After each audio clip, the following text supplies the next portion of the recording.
Hi dear friends, അസ്സലാമു അലൈക്കും. Welcome back to my channel. അപ്പോൾ ഞാൻ ഇന്ന് വന്നിട്ടുള്ളത് ചക്ക കൊണ്ട് നല്ല ടേസ്റ്റി ആയിട്ട് ഉണ്ടാക്കാൻ പറ്റുന്ന ഒരു റെസിപ്പി ആയിട്ടാണ് വന്നിട്ടുള്ളത്. അപ്പോൾ വീഡിയോയിലേക്ക് പോകുന്നതിന് മുന്നേ എൻ്റെ ചാനൽ സബ്സ്ക്രൈബ് ചെയ്യാത്തവർ എന്തായാലും ചെയ്യുക.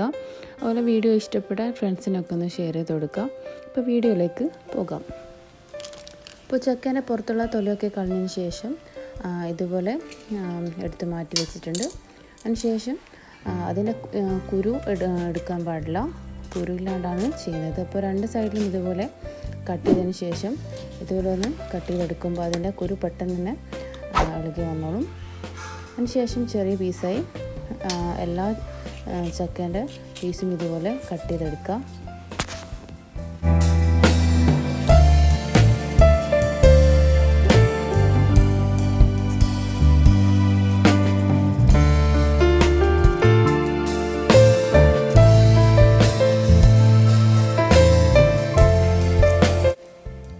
ഇപ്പോൾ ചക്കയൊക്കെ നന്നായി ഇതുപോലെ കട്ട് ചെയ്തെടുത്തിട്ടുണ്ട്. ഇത്ര ചെറിയ പീസിലാണ് കട്ട് ചെയ്തിട്ടുള്ളത്. അതിനുശേഷം 3-4 പ്രാവശ്യം നല്ലോണം കഴുകിയെടുക്കുക. ഇതിൻ്റെ കുരു ഇപ്പോൾ എടുത്തിട്ടില്ല, ചക്കേൻ്റെ ആ ഒരു പീസ് മാത്രമേ എടുത്തിട്ടുള്ളൂ.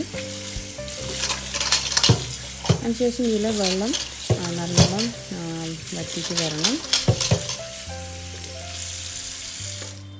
അപ്പോൾ ഇതൊന്ന് സൈഡിലേക്ക് മാറ്റി വെക്കാം.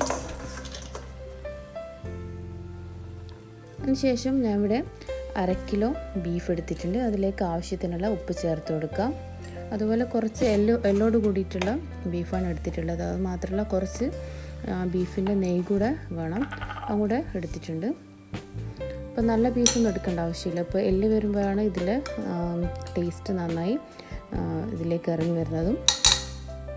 അതിലേക്ക് കുറച്ച് മഞ്ഞൾപ്പൊടി, അതുപോലെ തന്നെ കുറച്ച് ഗരം മസാല, കുറച്ച് മുളക് പൊടി കൂടെ ചേർത്ത് കൊടുത്തിട്ടുണ്ട്. അതിന് ശേഷം നല്ലോണം കൈകൊണ്ടൊന്ന് മിക്സ് ചെയ്തതിന് ശേഷം അതിലേക്ക് 1 ഗ്ലാസ് വെള്ളം കൂടെ ഒഴിച്ചിട്ടാണ് വേവിച്ചെടുക്കുന്നത്.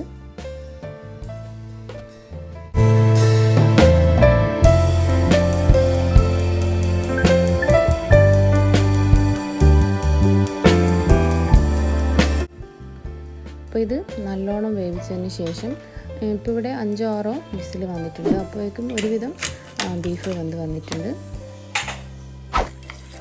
അതിനുശേഷം ഇതിലാണിപ്പോൾ ചക്ക ഇട്ട് ഒന്നുകൂടെ വിസിലടിക്കുന്നത്.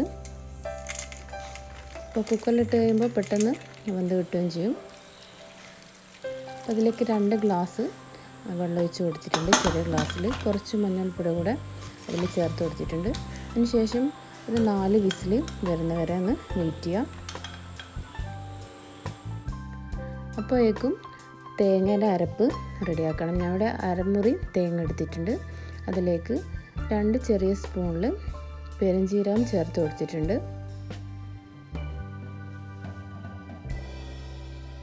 അതിനുശേഷം 5-6 പീസ് ചെറിയ ഉള്ളി, അതുപോലെ അധികം എരിവില്ലാത്ത പച്ചമുളകും ചേർത്ത് കൊടുത്തിട്ടുണ്ട്. അതിനുശേഷം ഈ ഒരു അരപ്പ് നല്ലോണം അരച്ചെടുക്കണം. അതിലേക്ക് ആവശ്യത്തിന് വെള്ളം കൂടെ ചേർത്ത് കൊടുക്കാം. ഞാൻ ഇവിടെ 2 ഗ്ലാസിൻ്റെ അടുത്ത് വെള്ളം ഒഴിച്ച് കൊടുത്തിട്ടുണ്ട്. അപ്പോൾ ഈ ഒരു തേങ്ങയുടെ അരപ്പ് നന്നായി അരഞ്ഞു കിട്ടണം. അപ്പോഴേക്കും ഇവിടെ ചക്ക നന്നായി വെന്ത് കിട്ടിയിട്ടുണ്ട്. ഇതുപോലൊരു കയ്യിൽ വെച്ച് നല്ലോണം ഒന്ന് ഉടച്ചു കൊടുക്കുക. അപ്പോൾ ഏകദേശം മനസ്സിലാവും ചക്ക നന്നായി വെന്തിട്ടുണ്ട് എന്നുള്ളത്.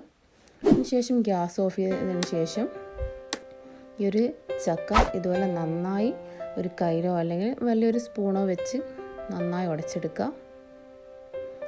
അപ്പോൾ ഇതിൻ്റെ പീസൊക്കെ നന്നായി ഉടഞ്ഞു കിട്ടണം. ആ ഒരു ഇറച്ചീൻ്റെ പീസും അതുപോലെ ചക്കേൻ്റെ പീസും നല്ലോണം ഉടഞ്ഞു കിട്ടിയാലാണ് കറക്റ്റ് ഇതിൽ ആ ഒരു ടേസ്റ്റ് കിട്ടുന്നത്.